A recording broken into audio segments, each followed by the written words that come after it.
Bismillahirrahmanirrahim. Baik, kita lanjutkan untuk pembahasan buku besar. Untuk memposting buku besar ini, kita lebih mudahnya kita langsung lihat aja jurnal umum, langsung kita pindahkan ke buku besarnya pada akun masing-masing. Nih, sekarang kita langsung mulai di poin A. Di sini ada kas. Kasnya 90 juta, penerimaan zakat dan penerimaan infaknya 60 juta, 30 juta. Yuk kita langsung posting. Nah, di sini kas tadi di debit 90 juta. Kemudian penerimaan zakat di kredit 60 juta. Penerimaan infak di kredit 30 juta. Jadi untuk posting buku besar ini sama seperti posting buku besar pada umumnya ya. Nah, kemudian di sini ada kas penerimaan zakat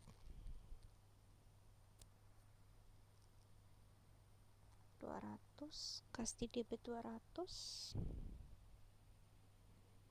Kemudian penerimaan zakatnya 200 juta di kredit. Oke, clear ya. Lanjut lagi. 3.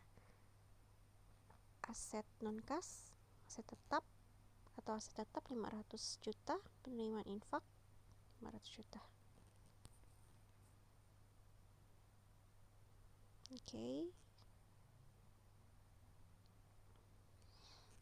Ini aset tetap building di debit 500 juta. Kemudian penerimaan infak.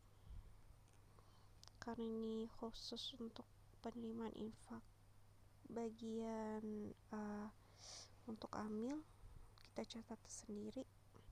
Penerimaan infak amil dari donatur berupa gedung, kredit 500 juta. Jadi dia enggak nyatatnya di sisi, kenapa enggak dicatat di sisi ini penerimaan infak?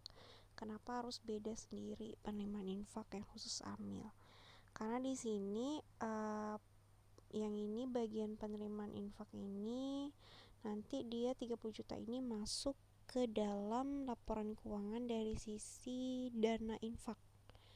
Nah, kalau ini masuknya ke dana amil. Karena kalau gedung itu kan pastinya ditujukan, di situ kan gedungnya untuk sekretariat. Jadi otomatis ini adalah infak untuk lembaga amil zakat tersebut. Ya udah, langsung aja kita buat akun sendiri penerimaan infak amil gitu kan. Jadi kalau untuk penerimaan infak khusus untuk amil langsung ditujukan di akun ini. Kayak gitu. Ya, nanti bisa dilihat di sini. 500 jutanya nggak masuk ke dalam dana infak yang ini, nggak ada, tapi masuk ke dalam sini dana amil nih, bagian penerimaan sumbangan dari donatur berupa gedung kan 500 juta. Oke, lanjut. Nah, kemudian dikeluarkan biaya operasionalnya ini tadi ya, beban cetak 600, 700, beban ATK-nya kasnya 1.300.000. Langsung kita lihat di sini. Beban ATK nih. Di debit beban cetak 600.000, beban ATK di debit 700.000. Kemudian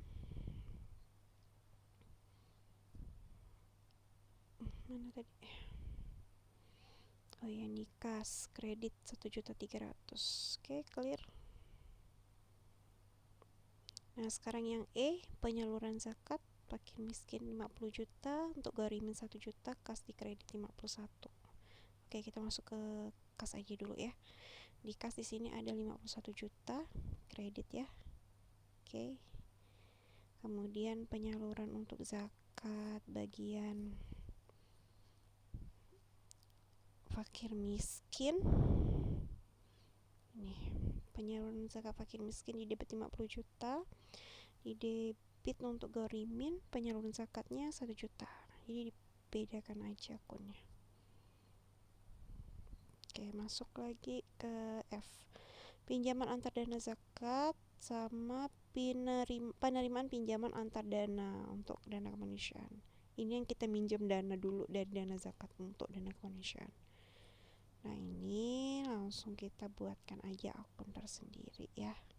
Nah, nih pinjaman antar dana zakat. Nanti dalam kurung ini saya udah tulis mengurangi laporan dana zakat 20 juta.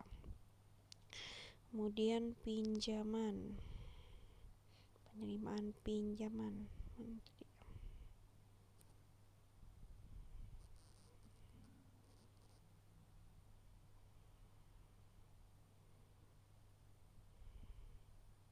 Ini ya. Oh, tadi di bawahnya ya. Ini pinjaman antar dana zakat 20 juta di debit kan. Kemudian yang menerima pinjaman untuk dana kemanusiaan dicatat di sebelah kiri 20 juta. Oke. Nah, ini saya tulis nanti akan menambahkan laporan perubahan dana untuk dana kemanusiaan. Yang ini tadi mengurangi laporan dana zakat. Jadi setiap yang di debit untuk laporan perubahan dana tuh pasti dia mengurangi, karena itu artinya dia menyalurkan atau dia mengeluarkan biaya. Sedangkan di kredit itu artinya dia menerima pemasukan atau ada yang memberikan pinjaman kayak gini. Baik, lanjut ke poin G. Piutang dana bergulir 20 juta, kas 20 juta. Ini langsung aja buat akunnya piutang dana bergulir 20 juta. Kas berkurang di kredit 20 juta.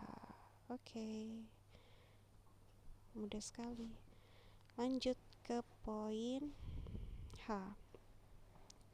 Kas bertambah 100 juta. Penerimaan dana kemanusiaannya 100 juta. Langsung lihat ya di sini. Nah, ini kas bertambah 100 juta. Dana kemanusiaan. Ini bukan di penerimaan pinjaman ya, ada khusus. Nah, nih. Penerimaan dana kemanusiaan 100 juta di kredit. Oke.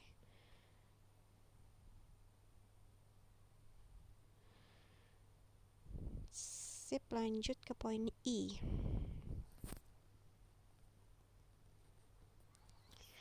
Nah, ini untuk poin I di sini penyaluran dana kemanusiaan 70 juta, beban akomodasinya 2.500.000, beban transportasi 5 juta, kas 77 juta 500.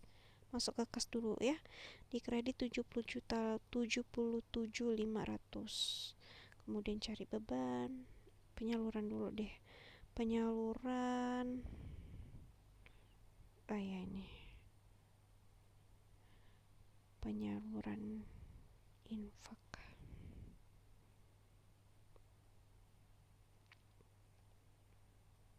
Penyaluran dana kemanusiaan. Nih, 70 juta di debit. Akun penyaluran dana kemanusiaan. Kemudian beban akomodasi tim dana kemanusiaan 2.500.000, beban transportasi 5 juta. Oke, next. Kemudian poin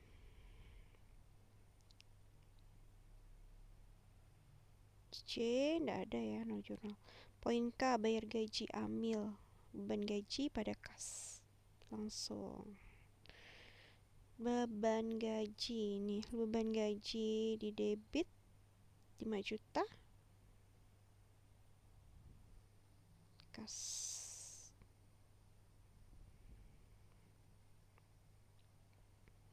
Ini kas di kredit 5 juta. Tuh. Oke, lanjut poin L. Penyaluran zakat untuk amil pada bagian amil 31.250 ya. Jadi ini zakatnya untuk si amil. Oke, langsung masuk ke penyaluran zakat untuk amil. Jadi dia di sini kan ada banyak nih, ada penyaluran zakat fakir miskin. Jadi setiap tujuan zakatnya itu, pendistribusian zakatnya itu beda-beda buat akunnya. Yang ini untuk penyaluran zakat fakir miskin, gorimin, amil. Kok ada fisabilillah, kok ada mu'alaf, tulis penyaluran zakat mu'alaf kayak gitu. Nah, ini di sini untuk penyaluran zakat untuk amil 31.250 di debit. Kemudian tadi di kreditnya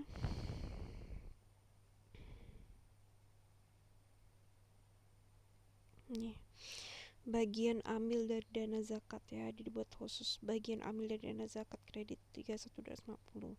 Jadi untuk bagian ambil dari dana infak beda lagi. Nanti kalau misalnya ada bagian ambil dari dana kemanusiaan misalnya, dibuat beda lagi.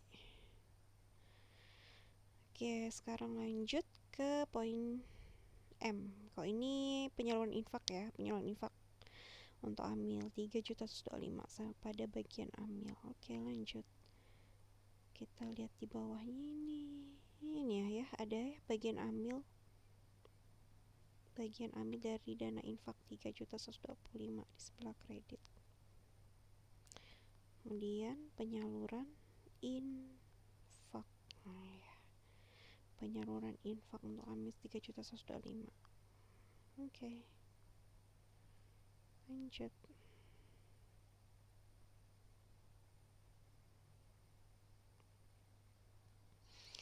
Poin N. Terakhir, beban depresiasi pada akumulasi depresiasi. Beban depresiasi, ini akumulasi aja dulu ya. Nah, ini akumulasi depresiasi harus catat di kredit ya, ingat 15.250. Kemudian bebannya, beban penyusutan atau beban depresiasi sama aja. Nah, catat di sebelah debit 15.250. Oke, sekarang saya ajarkan contoh mencatat saldo, menghitung saldo seperti apa. Yang ribet nih seperti kas nih, banyak kan. Nih kas nanti tinggal ditambahin aja. Misalnya sebelah debitnya ada 90 juta, 200 juta, 100 juta. Itu kan totalnya kalau ditambah jadi 390 juta. Nah, sedangkan kok di sebelah kredit tuh ada 1.300.000, 20 juta, 77.500.000, 5 juta, 51 juta. Ini nanti kok ditambahkan jadi 154.800. Nah, ini kalau dilihat dari sisi debit dan di sisi kredit, ini lebih besar sisi debit, ya kan, 390 juta dibanding sama 154.800. Nah, selisihnya berapa? Oh, 390 juta dikurang 154.800, hasilnya adalah 235.200. Pertanyaannya, 235.200 ini diletakkan di sisi debit atau di sisi kredit? Nah, jadi kalau seandainya kalian bingung, kalian tinggal lihat yang lebih besar nilainya di mana? Di debit. Ya udah, berarti selisih antara debit dan kredit itu diletakkan di angka yang lebih besar. Nih misalnya debit yang lebih besar. Oh, jadi saldo kas itu adalah di sebelah debit sebesar 235.200.000. Begitu ya. Semoga paham. Nah, ini di aset tetap ini sih mudah ya, karena cuma satu transaksi aja 500 juta, ya udah berarti saldonya di debit 500 juta. Piutang dana 20 juta. Ya. Ini sama. Nah, ini misalnya penerimaan zakat nih debitnya 0, enggak ada. Kemudian di kredit ada 60 juta, 200 juta, 260 juta berarti. Seterusnya sama sih. Pasti udah paham ya kalau ini. Nah, tadi saya coba-coba hitung, ternyata di sebelah debitnya 959.625 semua saldo yang di sebelah debit. Kemudian di sebelah kreditnya juga sama. Kalau sama 959.625.000 juga, artinya semua di jurnal umum tuh udah kita posting gitu ya.